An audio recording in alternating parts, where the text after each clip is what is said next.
It started with a cut. I had not thought much of it at the time, nor could I tell you where I even got it from. It's the only thing I could think of that would explain it, how they got inside. It was a thin cut on the centre of my right palm. It hurt more than my ego would care to admit. As a precaution, I cleaned it and applied a liberal amount of antibacterial cream before covering it with a bandage. It had been a nuisance while pushing my computer mouse around with it, constantly reminding me of its presence. I lifted my hand and rotated my wrist. A rough series of cracks sounded off with the sensation of dragging a stick through gravel. Paper cuts and carpal tunnel, the hazards in my field of work. I turned my gaze to the bottom right corner of the screen. 4:48 p.m, 12 minutes from the end of the shift. My supervisor had already slipped out. They had tickets to something. It didn't matter. I wasn't paying too much attention at the time, truth be told. They had bragged the whole afternoon away and strutted out a full hour early. None of us had the desire to challenge the person above us on the food chain. God forbid if they found out I took less than 15 minutes at the end of the day. Not the most pleasant work environment, but it was the one that actually hired me. Perhaps my exploitability was my key asset. Most of the other workers had taken their chances and left soon after the supervisor's exit, leaving me behind. Seeing no one was around, I signed out and turned off my monitor. Sliding my papers into my pack, I lifted it by the strap with my right hand, not giving much thought to the action. I dropped it immediately in response to a shooting pain. I looked at my palm. The bandage was virtually pristine, save for the wrinkles caused by the curvature of my hand. Odd. It had felt as if I grasped a curling iron, or at least I imagine that's how it felt. I gingerly tested the strap with my right hand again.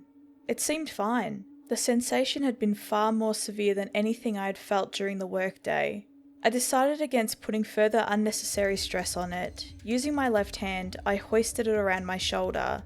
It had already fallen dark by the time I walked out into the office parking lot. I would have complained, but around this time last year we had a significant snowfall. I was just happy I didn't have to drive home through the snow. My palm was throbbing. I had no gloves on me, so my hands were rather cold, but the sensation was far greater in my bandaged right palm.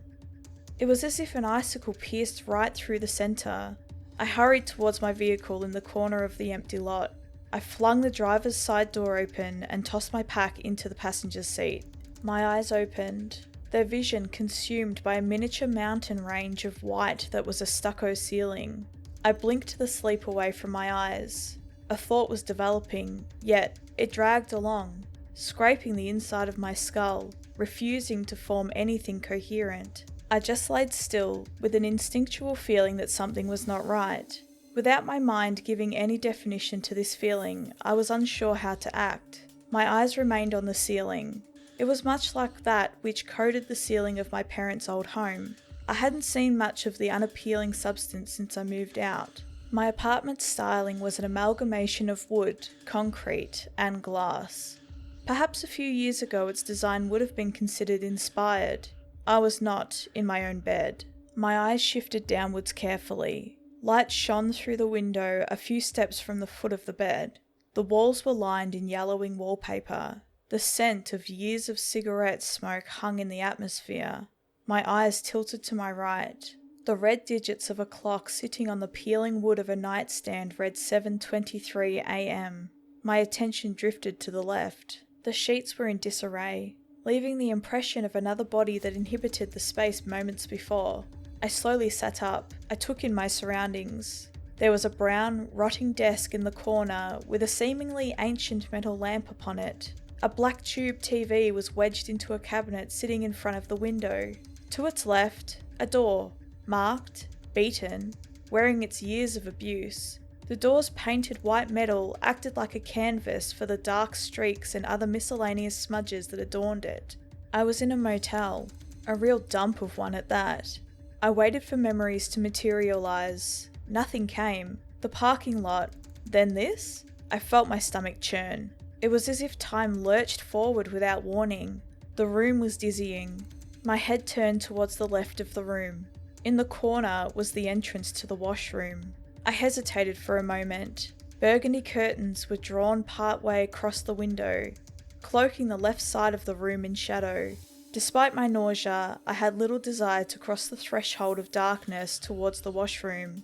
Rubbing my face, a soggy bandage slightly caught on the bridge of my nose. A sharp response shot off from my hand, causing me to pull it away. It continued to ache dully as I inspected the warped bandage. Past my hand, my clothing and shoes sat amongst the mucky brownish red carpet. Without stepping down onto it, I leaned from the bed and snatched up my belongings. Hastily throwing them on, I stood up and began to make my way towards the room's exit. I heard something fall off the bed. A pillow or a blanket, perhaps? I wasn't sure, but I heard something. I turned around, my back to the front door. It was faint, a moan of sorts, just barely audible. I wanted to pretend that I didn't hear it. I stood still, unable to control my motor functions. I just stared into the dark. The moment hung in silence. A pale, weary hand slowly lifted itself from below the other side of the bed. Its digits clawed a crumpled sheet. Low moaning emanated from the dark. The noise sustained, becoming louder with every moment until, without warning, it became a shriek. I broke from my daze and spun towards the door. I grasped its handle and flung it back, fleeing out of the room. I refused to look behind me as I sprinted, creating as much distance as I could from the thing in the room. The chill ate at my skin as I ran through the outer walkway of a weathered green building. The winter sun was just beginning to rear its head. I approached a metal stair set leading down to the car lot below. My shoes clanged against the steps, echoing out into the silent morning.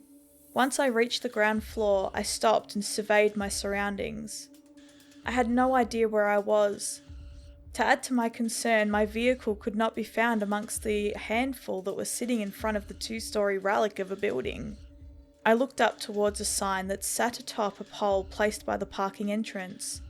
Motel was written in filthy fluorescent letters. The O was flickering. Scanning my surroundings, I noticed that the motel seemed to be tucked away in some sort of industrial district. I turned around to face the building I had just come out of. My breath plumbed in the brisk morning air. Looking past the second floor railing, I spotted the room that I had fled from. The door was still open. I couldn't make out much else beyond that.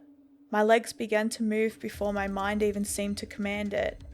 I had no direction, just the need to escape, to be somewhere, anywhere else than here. I was running towards the parking lot exit. In my mind's eye, the foul creature had crawled out onto the balcony, leapt down to the pavement and was chasing me on all fours, frothing at the mouth. Sound had been muted. All I could hear was the beating of my heart, accompanied by rhythmic breathing. The air stung my throat as I ran straight into the street. I nearly caught my leg on a pothole as I ran helplessly without any direction. I could feel it gaining. My chest squeezed as I felt it right on top of me. I continued to run, heaving, nearly out of breath, like a racehorse about to collapse. Electricity danced around in my brain. The scenery began to darken. There was nothing, just a sound. Liquid, gurgling, distant, yet all too close. A violent tremor. Something shaking at my feet. I could feel its vibrations, yet I could not see. The veil was slowly lifted. Concrete. Columns dispersed across a barren grey landscape, marked by yellow dividing lines. Pipes overlapped one another in the ceiling. Glaring light emanated from a strip of fluorescent bulbs hanging above. An arrow was painted in the middle of the path, followed by another which curved left, leading down a corridor spiraled out of view. My entire body felt rigid. How was it possible that I arrived here unconsciously? I went to turn my neck and met a mild resistance. An invisible force tugged in the opposite direction as I turned to look to my right. It dissipated.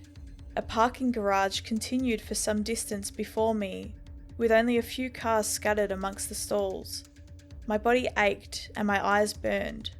I blinked a few times, trying to shake away my fatigue. The entire structure was silent save for that sound, rustling intermingled with a low gurgling. I found that in my stupor, I did not register. As my mind fought through the distress of finding myself in another unknown location, I finally fixated on it. The origin of the noise was close, incredibly close. At first glance, it seemed as if I was alone in this structure. My gaze locked forward. Right where the arrows led off to the side, there was a concrete wall, broken up only by the pristine metal doors of an elevator. In its reflection was an obscured picture of myself and a dark blob directly at my feet. If the image on the doors was to be believed, something was laying right in front of me. It was just out of my vision. All I had to do was look down. The sound became more violent. It was that of a struggle. I felt something brush against my left leg. I tilted my head and looked down upon it. On the hard surface below me was a man. He wore a black raincoat and blue jeans. He had a thick brow and hollow cheeks. His eyes were light blue. These were the details that I attempted to focus on, trying to avoid processing the entire picture. The man was convulsing in his own fluids, arching his back upwards and slamming it into the concrete. Streaks of blood came from the stripes that his nails had carved into his throat. His left hand gripped his chest as his right continuously raked at his throat. Saliva and bile dripped from clenched teeth that looked like they were on the verge of shattering. All the while, his eyes were trained upon mine. I wanted to collapse, but my legs were locked in place. The body twisted and contorted to the point that I thought it was going to fold in on itself. Then it stopped. The man's back fell flat on the concrete. Stillness. Life left his eyes. The pupils stared directly at the ceiling. For a brief moment, I thought I noticed something. Just at the inner corner of the man's eye, something poked out. A bundle of dark strands, with distinct blends in them part way. Each of them had irregular, jagged grooves. If I had to compare them to something, I would say they were almost like spider legs. They rotated and extended in each direction, then slid back inside from whence they came. The man's cold blue eyes darted right, looking directly at me. I stood in a dimly lit room. A warm liquid made its way down my right arm. There was a large gash in my bicep. I could see it, but could not feel it. A sensor light provided a slight amount of illumination from the outside. Glass was sprinkled across the carpet with intermittent bloodstains. My eyes followed the trail of red which led to the remnants of a sliding glass door. It had been shattered. Something had even caught the frame, knocking it off the tracks. Past a bookshelf, just behind a sofa, something stuck out. I cautiously moved towards it. My legs stopped at the edge of the sofa. I leaned over. Not much detail could be discerned in the faint light, but I saw enough. A grown man, in a grey t-shirt and boxer shorts, lay on the floor face up, his feet sticking out just past the furniture. Behind me, a light wheeze glided through the air. I turned towards the noise. There had been a door behind where I had come into consciousness. It was slightly ajar. A few glowing stickers that depicted smiling planets, stars, and the like were haphazardly thrown across it. At the centre of the doorway was a small silhouette of a body. It twitched. I felt my insides nearly collapse on themselves. A soft whimper echoed through the building. My body became rigid. The cry sounded off again. It was muffled, but I could hear it all too well. My legs began moving, but not by my command. My neck twisted to the right. A carpeted staircase was before me. I continued towards the noise. I tried to stop. My body continued. My arms, legs, nothing responded to me. I ascended the steps. As the stairs creaked, the cries peaked in terror. The sound which once seemed almost silent was now deafening. It was as if my hearing had blocked out everything else and isolated the noise. At the top of the steps, I passed by a hallway lined with family photos. My eyes remained locked forward. Stopping abruptly, I pivoted to the right. My vision was consumed by a door. Whatever was behind it attempted to hold its breath, but their heartbeat was painfully audible. Without warning, my body slammed repeatedly against the door. The person behind it began screaming. On the third try, the door flew off its hinges. Inside, a street lamp shone through a window's blinds, revealing a dark-haired woman. She lobbed something. It collided with my left shoulder. I proceeded forward. She backed into the corner of the room, unable to say a word. I lunged forward and threw her to the ground. My hands latched onto her head and began to pry her jaw open. Leaning above her, I felt my body shake as my mouth began to stretch open. Stripes of light from the window revealed the awful scene. The feeling of thousands of fibers dragging across my esophagus spurred my mind into a frenzy. A flood of minuscule wriggling masses came pouring out of my mouth, falling straight into hers. A few fell just shy of her mouth and crawled their way inside. I was able to spot one of them as it passed a blade of light. At its center was a porous white body. Sprouting from all angles were several dexterous strands that transported the grotesque masses at a disturbing speed and steadiness. Their form almost resembled the seed heads of dandelions in a hideous caricature of nature. Tears came from my eyes as I was helpless, only able to watch. My jaw then clamped shut and I let go of her. I watched as the last of the creatures crawled inside. Her jaw remained open, grotesquely askew. Eyes wide, her face locked into an expression of shock. My body stood up robotically and my gaze remained locked on her as she began to convulse on the ground. I don't know how much more time I have before I become nothing more than an observer. The hours that I am awake have begun to dwindle. I have lost track of time completely. I cannot say if it has been days, weeks, or months. They know everything I intend to do. There is not much that can be done. There are others out there now who have lost their bodies and soul. All I can do is write about it with the time I have left. They sense no threat in these actions, perhaps because I know it is futile. What are they? How did they get inside that cut? I will never have answers to these questions. All I know is that they will continue to spread. Watch the people around you and take note of their strange behaviour. I wish all of you well. If you do not heed these warnings, you may end up like me, a passenger. Thank you guys, ghouls and girls for watching.